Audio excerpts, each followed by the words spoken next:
بسم اللہ الرحمن الرحیم الحمد للہ والصلاة والسلام علی اشرف الانبیاء والمرسلین محمد وآلہ واصحابہ اجمعین۔ جس کتاب کو ہم شروع کرتے ہیں اس کتاب کا نام ہے اعمال و اقوال تدخلک الجنۃ بمشیئۃ اللہ۔ وہ اعمال اور وہ اقوال کہ جو آپ کو جنت میں داخل کر دے اللہ کی مشیت سے۔ گویا اس کتاب کے جامع نے ان اعمال کو اور ان اقوال کو جمع کیا ہے کہ جن کی خبر مخبر صادق امام الانبیاء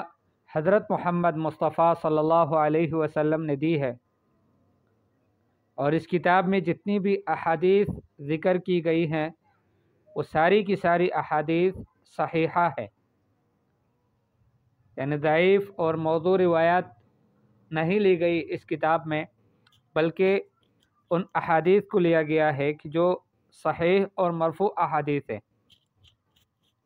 اور اس میں پھر وہ اعمال بتائے گئے اور وہ اقوال، وہ دعائیں بتائی گئی کہ جن کی پابندی اور اہتمام کی وجہ سے اللہ جل جلالہ بندے کو جنت میں داخل فرما دیتے ہیں۔ مصنف کا نام ہے ریاض عبد المحسن المحیسن، اور اس نے شروع مقدمہ میں لکھا ہے الحمدللہ رب العالمین الذي جعلنا مسلمین وهدانا الصراط المستقیم الذي به نستنیر کتاب اللہ وسنة نبینا محمد صلی اللہ علیہ وسلم۔ الحمد للہ الذي جعلنا خیر امت اخرجت للناس ونبیها افضل الرسل والانبیاء محمد علیہ افضل الصلوات واتم التسلیم الى الدین، وبعد فهذه مجموعة احادیث صحیحہ۔ فرماتے ہیں کہ یہ مجموعہ ہے صحیح احادیث کا، جمعناها فی هذا الکتاب، ہم نے اس کتاب میں ان احادیث صحیحہ کو جمع کیا ہے۔ من عمل بها وكانت نیته خالصة للہ سبحانہ وتعالی، جس نے ان احادیث پر یا ان اقوال اور اعمال پر عمل کیا اور اس کی نیت خالصة للہ سبحانہ وتعالی تھی، فہی من مسببات دخول الجنہ، تو پھر یہ اقوال اور یہ اعمال یہ جنت میں داخلے کے اسبابوں میں سے ایک سبب ہے، لیکن بعد مشیئت اللہ جل جلالہ، اللہ جل جلالہ کی مشیت کے بعد،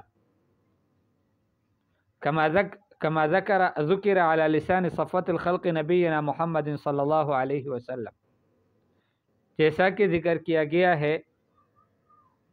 تمام مخلوق میں سب سے بہترین اور افضل مخلوق ہمارے نبی حضرت محمد مصطفیٰ صلی اللہ علیہ وسلم کی زبان مبارک پر۔ گویا کہ وہ اقوال اور اعمال ہے کہ جن کی خبر امام الانبیاء صلی اللہ علیہ وسلم نے دی۔ وهذه الاعمال والاقوال كما يلي، یہ شروع ہوتے ہیں یہاں سے۔ سب سے پہلا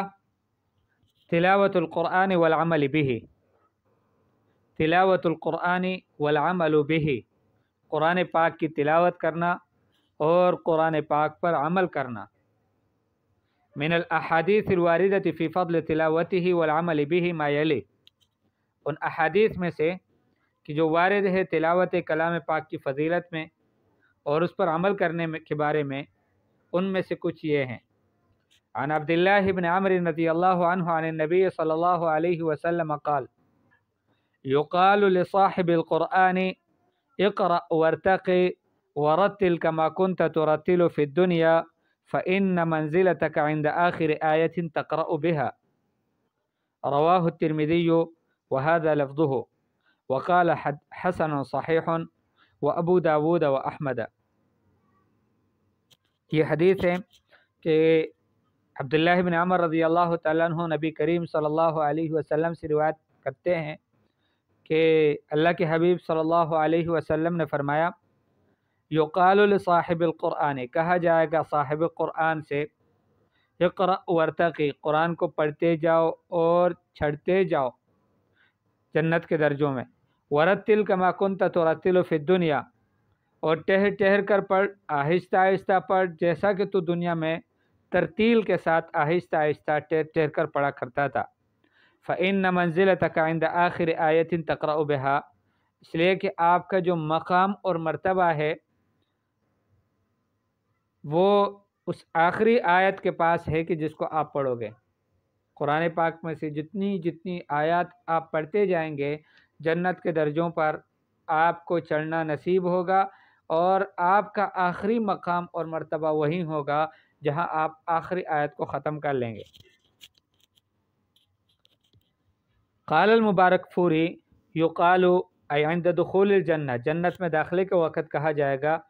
کس سے کہا جائے گا؟ لصاحب القرآن، صاحب قرآن سے۔ صاحب قرآن سے مراد کون ہے؟ ای من یلازمہ بالتلاوت والعمل، وہ شخص جو قرآن کے ساتھ ملازم ہو، قرآن کے ساتھ اس کو خاص تعلق ہو، تلاوت کے ذریعے سے بھی اور عمل کے ذریعے سے بھی۔ اور ارتقی، یہ امر ہے رقا یرقی سے، ای اسعد الی درجات الجنہ، جنت کے درجوں کی طرف چڑھتے جاؤ۔ آپ نے اس میں سے جو یاد کرنا ہے، خاص طور سے ہمارے وہ طلباء کی جو ہمارے کورس میں شریک ہیں، تو ان کے یاد کرنے کی صرف یہ روایت ہے۔ ایک تو کتاب کا عنوان یاد ہونا چاہیے، اور اس کے بعد انہوں نے یاد کرنا ہے یہاں سے عن عبداللہ بن عمر رضی اللہ عنہ عن النبی صلی اللہ علیہ وسلم قال یقال لصاحب القرآن اقرأ وارتقی ورتل کما کنت ترتل فی الدنیا فإن منزلتک عند آخر آیت تقرأ بها، یہ انہوں نے یاد کرنا ہے۔